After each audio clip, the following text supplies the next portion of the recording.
Joining us now on the Oakland County Megacast is Dave Dulio. He's a political science professor at Oakland University and the director of its Center for Civic Engagement. Dave, thanks for being with us again.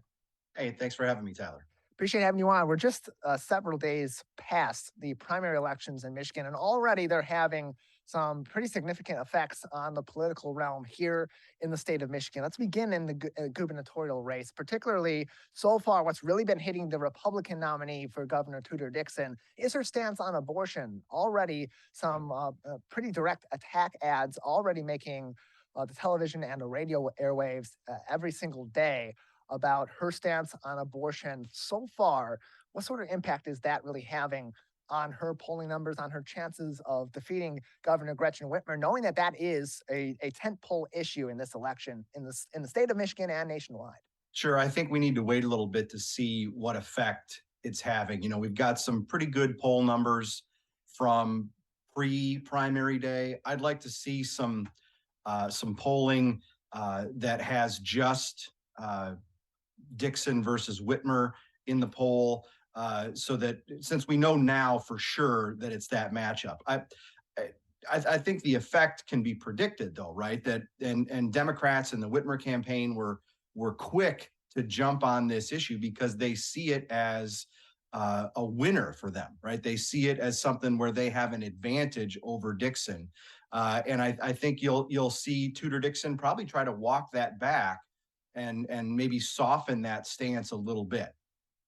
Is voter turnout one of the motivations? Do you think a motivation for Tudor Dixon to really lean into her stance on abortion and not maybe come back a little more center to try to grab those non-Trump Republicans or those on the Democratic side or independents that are maybe a little bit unsure about reelecting Governor Whitmer? Because on the one hand, you saw in the primaries that the Democratic voters came out in droves and the Republican voters didn't have bad turnout, but it wasn't necessarily as significant as it was on the Democratic side. Is voter turnout the motivation here, do you believe?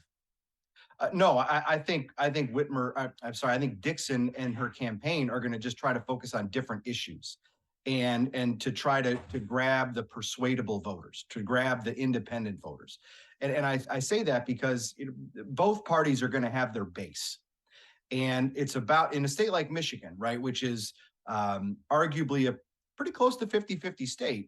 You know, we've got a relatively large middle of the pack segment of the electorate. And both the Whitmer campaign and the Dixon campaign are going to try to fight for those voters. We're joined by Dave Dulio, director of the Center for Civic Engagement at Oakland University, where he also serves as a professor of political science. Joining us on the Oakland County Megacast, you can keep up to date during election season and beyond on political issues in Michigan that are up for debate and discussion at the Center for Civic Engagement by visiting oakland.edu/CCE. That's oakland.edu/CCE. To go back to the attack ads on Tudor Dixon that really started pretty much the day after she won the nomination in the primaries. On the other side, we're not quite seeing that just yet from the Republicans toward Governor Whitmer. Certainly, you can take into account that the Whitmer campaign has a significantly larger bankroll at this moment in time than Tudor Dixon's. But that being said, she's got Donald Trump behind her. She's got the Republican Party behind her. They definitely have some talking points that they have been going off of for years to attack Governor Whitmer. Why haven't we seen a counter campaign just yet from the Republicans? Yeah, I think money is a part of it. I think, we talked earlier in the cycle about how Tudor Dixon's going to have to make up some ground in that regard. She's going to have to figure out a way to get in some donor money or attract some third party money. It takes time to do that. And I think another factor is they were running that primary campaign right up until the last day. And I think it's a matter of them sort of regrounding themselves and saying, okay, we've dispatched of the primary. Now we can focus on the general with all our effort. And they might have to have moved some things around organizationally or with some priorities, and then just some planning for what the next couple of months is going to look like, right? I mean, you've the next 3 months or so, right? So you've got decisions to be made about how they're going to deploy the resources that they have. Hopefully for them to have more money coming in to be able to do that, and planning maybe for the anticipation of that third party money coming in. We're joined by Dave Dulio from Oakland University Center for Civic Engagement. More information can be found on oakland.edu/CCE. Stay tuned on that website for information on upcoming events as we continue through this election cycle in the gubernatorial election, the midterm elections in the state of Michigan and nationwide. Dave, moving just ever so slightly, inching down the ballot to the Attorney General's race, where also we had some big news this week between the opponents. Attorney General Dana Nessel has requested a special prosecutor to investigate someone, her presumptive opponent, Matthew DePerno, who is a Republican, into potential tampering with voting machines following the 2020 election. From the Attorney General's standpoint, making that move, especially at this point in time, how does that affect her campaign? Because it's always shaky ground when you are making a legal move against a political opponent. We saw that have an impact, of course, in the 2020 election between Donald Trump and Hillary Clinton, when Trump was inferring that if elected, he would prosecute Hillary Clinton over the email scandal. And we also saw an impact from the legal side of things with Ryan Kelly on the Republican gubernatorial primary coming under fire and having an impact on his polling for criminal involvement in January 6th. Yeah, I think it's always dicey, and it's these folks are in a tough position as sitting elected officials, right? They have to worry, and when they're running for reelection, right, they have to worry about not only their elected duties, but they have to worry about their political duties, right? I mean, they can say that they've separated them, but I think, let's be honest about it, right? It's always mixing. And I think it's also interesting and I'm sure we'll get into this in a bit, but the FBI seizure of materials from Mar-a-Lago and President Trump's residence is another example, right, of that law enforcement, that legal aspect being injected into an election cycle. I think it's certainly much more pointed with the Nessel Attorney General's office and the DePerno question, if you will. And I think that the Attorney General's office is doing what they can to distance themselves from the actual investigation, right? They've asked for this special prosecutor.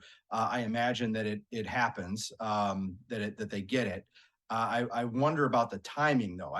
From what I know about this, and I'm certainly not an attorney, but I think that you could see this drag out for weeks, if not months, right? So you could have this sort of hanging over as a cloud over the Attorney General race, and for the foreseeable future.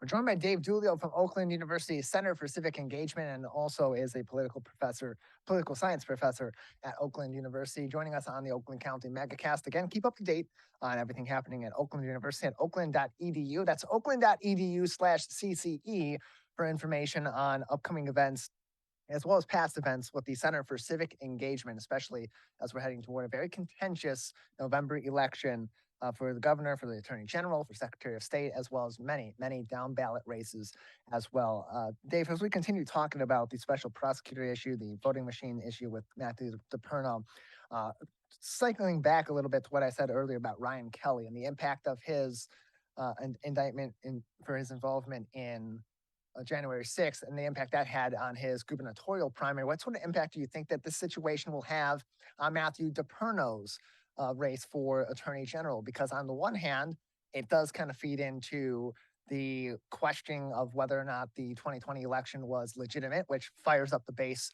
of the Trump Republicans. But on the other hand, I would presume that made many people apprehensive to vote for Ryan Kelly in the primary when you had other candidates down on the ballot as well that were also very, very much in the Trump Republican category, such as Tudor Dixon.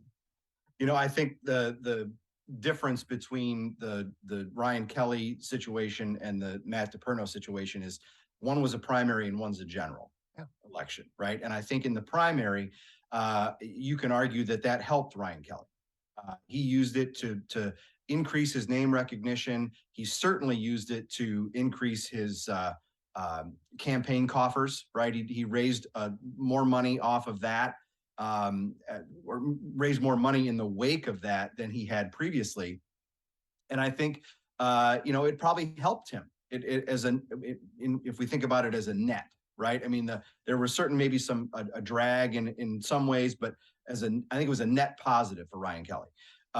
In the general with DePerno versus Nessel, I think it's much more of a question. I think he can see some benefit, and I imagine, and heck, we've seen in the last couple days that they're trying to raise money based on this, and I think that it will probably pay off. But I think, the apprehension you mentioned, I think that's a good way to put it. I think it will make some folks who may have been willing to vote for him, maybe make them a little bit more leery and want to see how this plays out, right? I think, and given the increase in and popularity of absentee ballots now, right? Those are going to go out and could be sent in much earlier than obviously November 8th. So, there could be a number of twists and turns in this election cycle, even more than in a normal cycle, when you can see things shift fairly dramatically when folks have absentee ballots in their hands, right? So, that's something to think about as this plays out too. Yeah, another big difference in the situation with Ryan Kelly in the primary and Matthew DePerno now as we head toward the general is Ryan Kelly had been indicted for that. They had already gone before the courts on that issue. Here in this case, the investigation is just beginning. More information certainly will come out in the coming weeks and the coming months as we head toward November. And whatever comes of that is certainly going to have an impact on Matthew DePerno as well as on Attorney General Dana Nessel. Continuing on with the impact of the primaries, Representative Pete Meyer was talking about the Democratic strategy in the primary elections to kind of lean into going up against Trump Republican candidates, those that are a little bit further on the right on the political spectrum, believing that if you put candidates that are a little bit more, for lack of better terminology off the top of my tongue, radical up against their candidates who maybe are a little bit more moderate or will inspire the progressive base of the Democratic Party, that they're more likely to win. Representative Pete Meyer urged some caution in that, or at least after the fact said that the Democrats probably should have practiced some more caution. Can you speak, about the strategy that they brought in putting some support financially behind advertising campaigns for the Trump Republican candidates, and why Pete Meyer, especially now that he's out of the race, is urging such caution with this kind of a strategy? Well, let's start with the second part of that, and I think he's urging caution because it could backfire, right? And you've even seen some Democrats make that same point. I'm not so sure that while I think that it's fair to make that warning, I don't think that you'll see that play out in this particular district. It is, I think, too much of a Democratic leaning district for Mr. Gibbs to win there. I think the Democratic candidate there, Hillary Scholten, has got a much better chance, which is exactly the strategy, right? I mean, it's not terribly complicated. I tell my students often that political science is not rocket science. A lot of things can be boiled down to pretty simple terms. And this is one of those, right? The Democrats looked at that 3rd congressional district and Peter Meyer's candidacy as a threat, right? They saw him as a much tougher general election candidate than Mr. Gibbs. So they come in and they spend almost $500,000 sort of raising Mr. Gibbs up with spending that his campaign hadn't seen in the entirety of that campaign, right? And they did it to try and get more Republicans to vote for Gibbs than would vote for Meyer. And that worked, right? So now, as we said, right, they see a much easier path now for a Scholten victory than if it was with Peter Meyer. Dave Giulio joins us on the Oakland County Megacast, the director of the Center for Civic Engagement at Oakland University, where he also is a professor of political science. More information on the Center for Civic Engagement can be found at oakland.edu/CCE. That's oakland.edu/CCE for updated information on upcoming events throughout the general election cycle here leading up to November 8th. Dave, you mentioned it earlier on the national level, the FBI went into Mar-a-Lago earlier on this week to find records that were improperly taken and in some cases attempted to be disposed of by former U.S. President Donald Trump. What sort of impact do you believe that will have on the Republican Party in the races in November here in Michigan and across the country? Because attacks on Donald Trump in the past have really sort of ignited the fanfare behind those that support him, believing that it's another in a long strain of witch hunts and gotcha attempts from the Democratic Party. Do you believe that that's going to inspire more in the Republican Party, especially those Trump supporters, to get out to the polls and support their candidates? We'll see about that piece. I think it's important to note that we don't really know a whole lot about what the search by the FBI was about. We have a bunch of speculation, but we don't have any details from either side, right? From the Justice Department, and I think that there have been some calls for them to come out and make a statement about this to sort of give the public some information. We haven't heard anything specific about what was taken from the Trump side, which I imagine they could speak to. So we're really working with a lot of uncertainty here. And I think that the true impact won't be felt until we know what the details are, right? But in the short term, I think it's been really interesting to me to see the unity from Republicans, right? Even from some potential 2024 rivals like Nikki Haley, Ron DeSantis, right? All coming out to the former president's defense. Although, you sort of sit and say, well, what else would they do, right? They're not gonna come and say good job FBI, right? But they, I think the force with which they were taking on that action and seemingly defending the former president is notable. I also think it's important to say that Democrats have also started to wonder about this, right? Even somebody like Andrew Cuomo came out and said that the Justice Department needs to say something and tell us what they're doing.